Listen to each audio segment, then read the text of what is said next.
أرسل رسوله بالهدى ودين الحق ليظهره على دين كله وكفى بالله شهيدا أشهد أن لا إله إلا الله وحده لا شريك له وأشهد أن محمدا عبده ورسوله الحمدلله رب العالمين. Segala puji bagi Allah Subhanahu wa taala yang telah memberikan kita kesehatan dan juga kenikmatan, yang mana pada hari ini kita masih bisa berkumpul di majelis ini. Dan Allah Subhanahu wa taala telah memudahkan langkah kita untuk menimba ilmu. Salawat serta salam tak lupa kita curahkan kepada Nabi kita Habibana wa Nabiyana Muhammad sallallahu alaihi wasallam.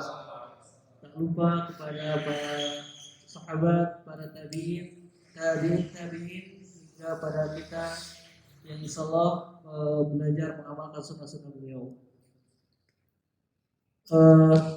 Mungkin banyak keutamaan bermajelis ilmu.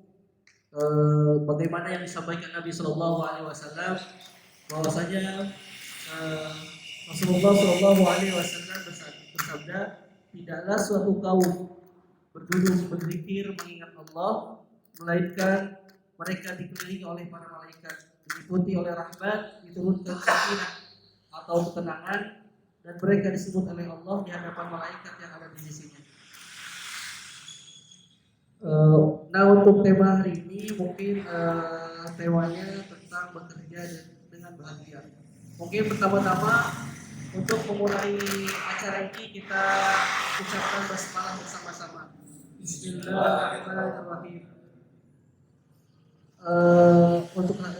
Untuk tema yang akan disampaikan oleh Ustaz Abdul Hanafi, mari kita simak bersama-sama guru kita untuk waktu dan tempat.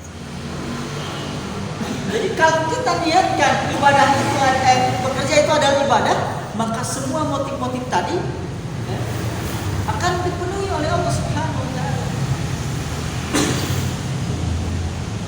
Nah, ibadah teman-teman yang dirahmati Allah Subhanahu wa taala, kita agak out of the box ya dari kebiasaan kita. Mungkin kurang familiar ya, atau ada yang pernah keluaran dari pondok? Ada yang pernah keluaran dari pondok pesantren? Nah, biasanya senyum-senyum udah lewat ya. Sedikitnya nanti saya akan mengatakan ya versi dalam bahasa Arabnya. Nah, ibadah menurut para ulama itu ismun jami'un likulli ma yuhibbuhu Allah wa yardahu minal aqwali wal af'al adh-dhahirati wal batin. Ibadah itu menurut para ulama adalah sebuah ungkapan, term, sebuah istilah ya, yang mana istilah tersebut meliputi setiap ucapan kita, setiap perbuatan kita atau pekerjaan kita, zahir dan batin. Ucapan zahir, ucapan batin. Pekerjaan zahir, pekerjaan batin. Jadi ada orang yang zahirnya ngaji tapi batinnya enggak ngaji. Ingat tadi di rumah ya, ada musibah datang nagih utang misalnya. Padahal zahirnya ngaji. Berarti dia melakukan ibadah zahir yang tidak disertai dengan batin. Nah, dari pengertian tersebut, maka ulama membagi ibadah itu ada ibadah mahdhah, ada ibadah ghair mahdhah. Nah, kita ingin luruskan persepsinya. Bekerja ini masuk bagian dari mana? Apakah ibadah mahdhah atau ibadah ghair mahdhah? Pernah mendengar istilah ibadah mahdhah ghair mahdhah? Belum pernah? Atau pernah mungkin di salah satu khutbah Jumat yang pernah kita hadiri? Ada ibadah mahdhah atau ibadah ghair mahdhah? Kira-kira apa itu maknanya? Baik, saya bagi lagi. Ibadah mahdhah itu secara bahasa kita ini murni, tulus, murni atau tulus. Apa itu ketulusan di sana adalah ibadah yang kita lakukan itu hanya boleh kita niatkan untuk Allah. Tidak boleh diniatkan untuk selain Allah. Ini namanya ibadah mahdhah. Berkaitan dengan apa tadi? Perkataan yang zahir. Berarti zikir, membaca Al-Qur'an, ya. Dakwah. Ini bagian daripada ibadah mahdhah. Yang jika dipalingkan niatnya kepada selain Allah, ada seorang dai kalau diundang misalnya di sini amplopnya 100.000, di sana amplopnya 1 juta, maka tidak mau datang dengan yang 100.000, berarti niatnya bukan ingin menyebarkan ilmu, tapi niatnya yaitu mencari penghasilan dunia. Maka ini niat untuk selain Allah, maka ini keluar dari koridor ibadah mahdhah. Apa konsekuensinya kalau misalnya niat yang untuk ibadah mahdhah ini keluar dipalingkan kepada selain Allah, maka konsekuensinya dosa. Konsekuensinya dosa. Kemudian ada perkataan yang sifatnya batin tadi. Karena ada dua, ada perkataan zahir, ada perkataan batin. Kalau perkataan batin ini berkaitan dengan keyakinan, iman kita kepada Allah, iman kita kepada rukun iman. Ini adalah keyakinan batin. Dan ini tidak boleh diserahkan kepada selain Allah. Saya mah 1 jam aja nggak mau percaya adanya Allah, nggak boleh. Kemudian tadi berkaitan dengan perbuatan yang zahir, taklim, menuntut ilmu, ya. Kemudian apa lagi? Ibadah haji, berkaitan dengan badan sholat. Pekerjaan seperti ini harus untuk Allah semata. Tidak boleh dipalingkan. Saya mah tahajud, ya, rajin sholat itu supaya, ya, rezeki nomplok. Nah, ini untuk tujuan dunia semata. Maka tidak boleh. Kemudian pekerjaan yang sifatnya batin, amalan hati.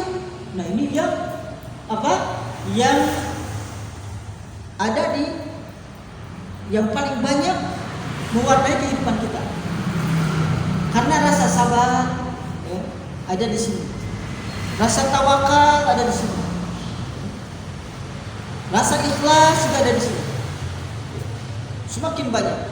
Bahkan ini menjadi pusat perhatian dan evaluasi Allah terhadap manusia.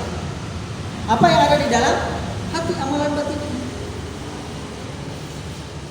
Di sebagian hadis disebutkan innallaha la yanzuru ila suwarikum ala ajsamikum atau wala amwalikum. Allah tidak akan mengevaluasi dari diri kita itu bentuk, ya, mau ganteng atau jelek, kurus ataupun, ya, besar, tinggi atau pendek, kulitnya putih atau hitam, tidak akan dievaluasi oleh Allah. Kenapa? Karena kalau evaluasinya terhadap fisik, tidak ada bedanya kita dengan hewan. Ya, tidak ada bedanya kita dengan hewan. Ya, monyet punya kaki, punya. Manusia punya. Monyet punya mata, manusia punya mata. Maka perbedaan antara kita dengan monyet itu tipis. Gradual, kalau orang bahasa kampus itu bilangnya, perbedaan yang sifatnya gradual. Tapi perbedaan yang hakiki antara manusia dengan hewan apa? Akal. Akal itu di sini, bukan di sini. Tuh. Akal itu di mana? Di sini, di hati. Akal itu di hati. Dari mana buktinya kita akan sebutkan? Nah, kalau hati ini akan dievaluasi oleh Allah. Makanya lanjutan hadis tadi, walakin yanzuru ila qulubikum. Tapi Allah akan melihat, mengevaluasi dari diri kita apa? Hati. Qulubikum wa a'malikum, dan pekerjaan. Hati dan pekerjaan. Ini akan dievaluasi oleh Allah Subhanahu wa taala. Baik. Kira-kira gini gambarannya.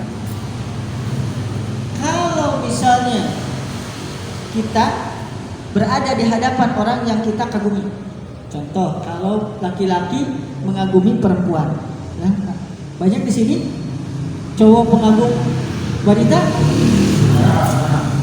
hampir rata-rata. Siapa yang gak suka perempuan? Ya? Ya? Kita terapi nanti. Rukyah ya. Siap.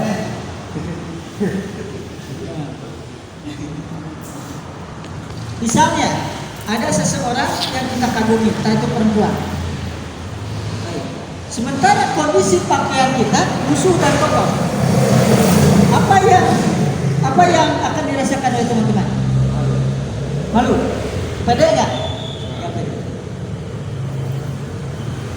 Kira-kira keinginan ngumpet atau ingin bertemu? Ngumpet. Kita berhadapan dengan manusia yang kita kagumi, merasa malu tak kala baju kita kotor, lusuh. Pernah kita di dalam ini kita merasa malu di hadapan Allah, tak kala Allah Jalla wa Ala melihat hati kita kotor. Hati kita penuh dengan maksiat. Hati kita setiap hari diisi dengan noda-noda hitam. Ada nggak rasa malu kita kepada Allah Jalla? Sementara kita hidup, sementara wanita tadi tidak memberi kita hidup, hanya memberi kita semangat untuk berjuang. Sedangkan Allah memberi kita hidup, memberi kita kehidupan, memberi kita nafas, memberikan kita rezeki, memberikan yang lain. Tapi ketika Allah Jalla wa Ala melihat hati kita, Allah dapati hati kita penuh dengan syubhat dan syahwat. Sehari-hari hatinya hanya dipenuhi dengan cinta dunia, ingin ini. Sehari-hari ya, dia terus mengelak untuk melaksanakan ibadah dengan syubhat-syubhat yang ada di dalam hati. Jadi kenapa Allah Jalla wa Ala menjadikan hati ini menjadi barometer, ya, menjadi ukuran yang harus dievaluasi dari diri kita. Kalau ternyata tadi fungsi hatinya tidak digunakan untuk beribadah kepada Allah, maka apa yang terjadi? Allah sebutkan di dalam surat Al-A'raf ayat 179, posisi sebelah kiri atas. Allah siapkan neraka jahanam untuk pemilik hati yang tidak pernah digunakan untuk beribadah kepada Allah. Dan amanah ini tidak dimiliki kecuali oleh orang yang merasakan bahwasanya bekerja itu adalah ibadah. Amanah tidak akan mampu diemban kecuali oleh orang yang merasakan bahwasanya ibadah bekerja itu adalah amanah. Makanya di dalam Islam, ketika kita bekerja, kita harus merasa diawasi oleh Allah Subhanahu wa taala. Kenapa? Karena di dalam sebuah hadis riwayat Imam At-Tirmidzi disebutkan, la tazulu qadamul abdi, atau di dalam sebagian riwayat la tazulu qadamal abd, tidak akan bergeser dua kaki seorang hamba yaumal qiyamah inda rabbih, pada hari kiamat di sisi Rabbnya, hatta yus'alu an arba. Dalam riwayat yang lain hatta yus'alu an khams, sampai dia ditanya dari 4 perkara atau 5 perkara. Yang pertama, an umrihi fima afnah. Seorang hamba tidak akan mampu menggeserkan kedua kakinya nanti pada hari kiamat sampai dia ditanya dari umurnya untuk apa dia habiskan. Apakah kita habiskan untuk berleha-leha, bermaksiat ria, berhura-hura, atau digunakan untuk menebar manfaat, digunakan untuk beribadah kepada Allah Subhanahu wa taala yang telah menciptakan kita. Wa an jasadihi fima ablah. Dalam sebagian hadis wa an syababihi fima ablah. Dari masa mudanya, dari tubuhnya, untuk apa dia capek? Apakah capek untuk bermaksiat kepada Allah atau beribadah kepada Allah Subhanahu wa taala. Wa an malihi, dan dia juga akan ditanya sebelum bergeser kedua kakinya, an malihi, dari hartanya, min aina iktasabahu, dari mana dia mencari, bagaimana dia mencari, apakah melalui pekerjaan halal atau tidak, apakah dia bersikap amanah atau tidak. Karena kalau tidak amanah, harta yang didapatkan yang haram. Wa fima anfaqa, dan kemana dia infakkan, kemana dia belanjakan. Apakah untuk dibelanjakan untuk sesuatu yang diridhai oleh Allah atau sesuatu yang dimurkai oleh Allah Subhanahu wa taala. Wa an ilmihi fima fa'ala, dan kita akan ditanya dari ilmu kita untuk apa yang telah kita perbuat. Sebelum bergeser dua kaki kita nanti di yaumul kiamat, kita akan diminta pertanggungjawaban. Jadi kerja bukan sebatas kerja. Kerja yang amanah minimal memperingan kita di hadapan Allah Subhanahu wa taala untuk menjawab semua apa yang telah kita lakukan.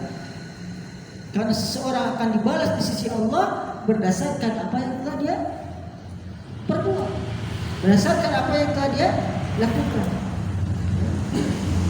Hal jazaa'ul ihsan illa ihsan. Kalau dia seorang pekerja yang baik, memiliki sifat al-qawi, kapabel, memiliki sifat amanah, dapat dipercaya, maka Allah Subhanahu wa taala menjatuhkan keridhaan. Boleh jadi gajinya di sini hanya 1,5, tapi Allah siapkan di luar pekerjaan ini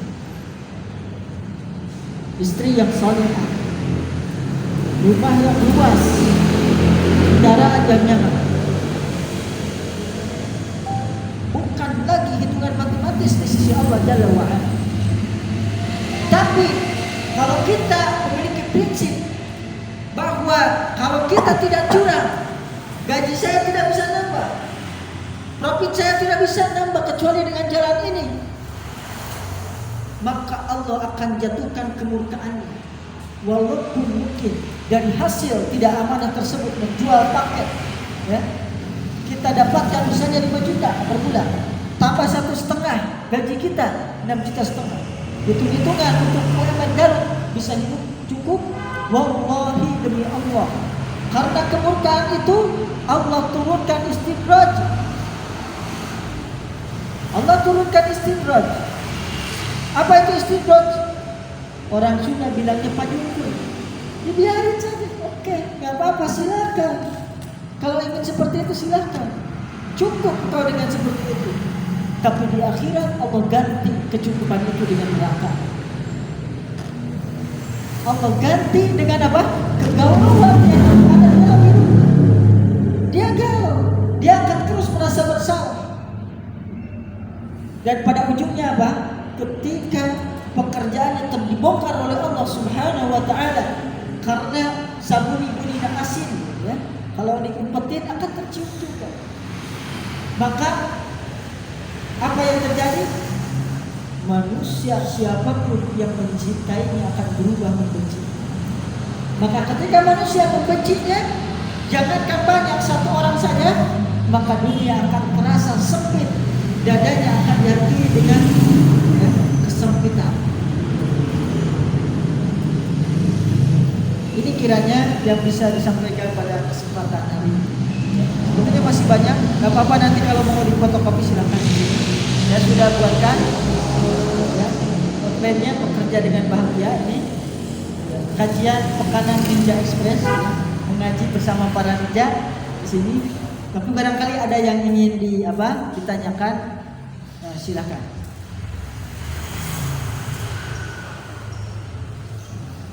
Sebelum tadi closing statement. Ada? Silakan Pak.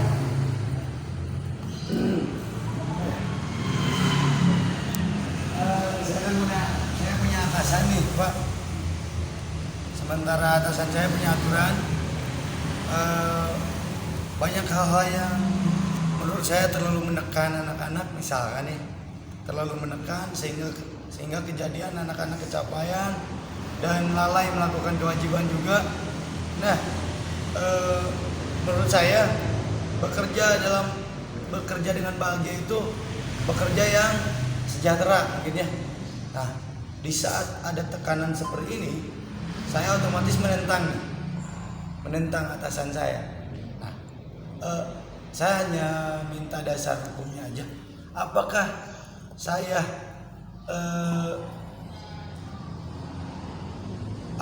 menyejahterakan anak-anak dengan cara menentang itu menjadi ibadah atau menjadi dosa karena saya menentang sesama umat manusia gitu Pak.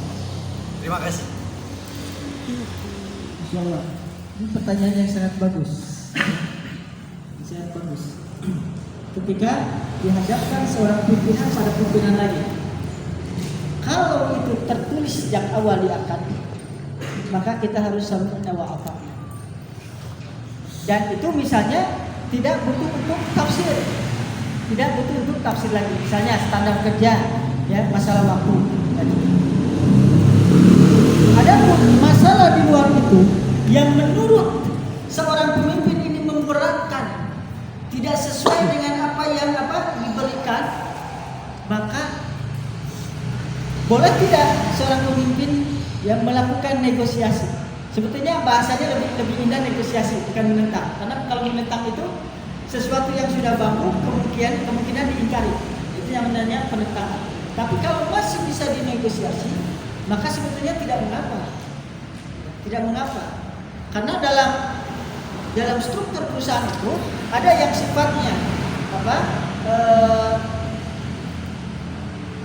ekstrinsik, intrinsik, ya. Ada hukum itu yang memang tertulis, ada yang tidak tertulis. Ya. Yang tidak tertulis, misalnya seperti apa? Ya. Anak bawah itu harus patuh, ya. Harus patuh, ya. Selama itu terkait dengan kemaslahatan bersama. Nah, tapi kalau sudah ada unsur-unsur yang dirugikan, unsur-unsur kedoliman, boleh dibilang di situ itu, maka ini harus dinegosiasi. Kecuali kalau pihak pimpinan berani dengan kejar target seperti itu juga memberikan feedback yang lebih, sehingga nanti pihak pemimpinan di cabang akan memberikan akan memberikan aturan baru, ya, juklak-juknis dalam pelaksanaan kejar target tersebut.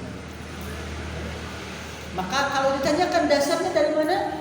Dasarnya sebagaimana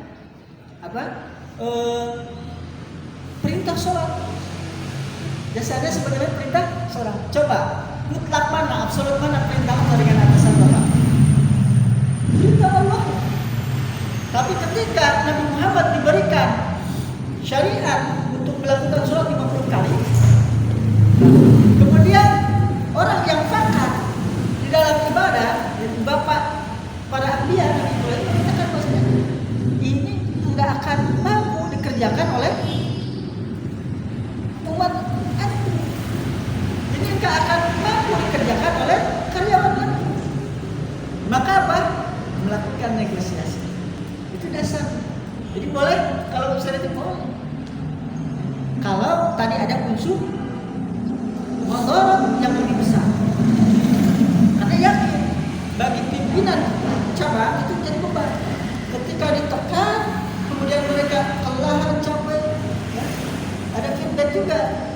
Lima dia nanti setelah dapat gaji bilang mengundurkan diri, ya. Atau tadi kita dianggap sebagai pimpinan yang, ya, tidak sayang, tidak bisa mensejahterakan karyawannya, itu menjadi beban. Maka menurut persepsi saya itu, maka hal yang seperti itu tidak mengapa. Ada yang lain? Boleh seputar kerja atau curhat yang lain? Baik. Kalau tidak, saya akan closing dengan closing seperti teman-teman yang dirahmati Allah Subhanahu wa taala. Di dalam surah Al-Isra, surah keempat ayat ke-58, Allah Subhanahu wa taala berfirman, Innallaha ya'murukum an tu'addul amanati ila ahli. Sesungguhnya Allah memerintahkan kepada kalian untuk menunaikan amanah kepada yang berhak. Amanah ketika kita bekerja maka harus kita tunaikan. Sebagai apa? Amanah Allah yang wajib kita tunaikan. Ketika kita menunaikan ini, maka kita menjadi karyawan, pegawai yang dicintai oleh Allah Subhanahu wa taala, yang sudah tidak habis lagi. Allah akan memberikan keberkahan. Keberkahan di dalam kehidupan kita. Gaji seetik tapi mahal. Gaji seetik tapi mahal. Ditanya punya hutang enggak? Sehari-hari makan. Bahkan makannya juga cukup dan layak. Ini yang pertama. Yang kedua, sifat yang harus dimiliki oleh seorang pekerja itu dua. Tingkatkan kemampuan. Capable. Orang yang capable itu ada 3 indikator. Di dalam hadis disebutkan ada 3 indikator. Ihris ala ma yanfa'u. Punya jiwa semangat dalam kerja. Ya. Ihris ala ma yanfa'u wasta'in billah. Senantiasa meminta pertolongan kepada Allah. Senantiasa meminta pertolongan kepada Allah. Karena tidak ada yang mampu memberikan kekuatan kepada kita kecuali Allah. Makanya dari rumah kita diajarkan oleh Nabi untuk membaca doa. Bismillahirrahmanirrahim. Tawakkaltu 'ala Allah. La haula wala quwwata illa billah. Bismillah, dengan memohon pertolongan Allah. Saya bertawakal kepada Allah, menggantungkan semua pekerjaan saya biar Allah yang menyelesaikan.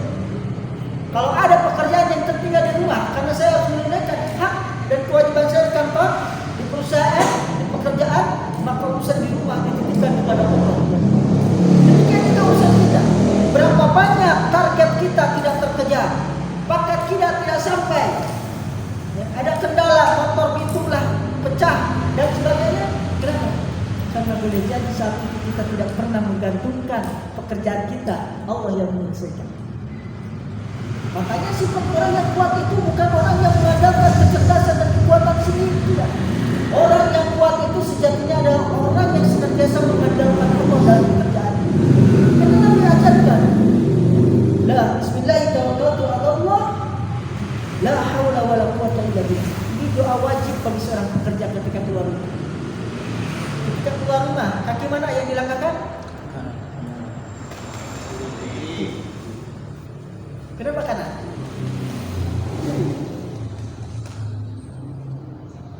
Karena kita di rumah itu sebetulnya lebih baik daripada di luar. Masuk masjid kanan kiri?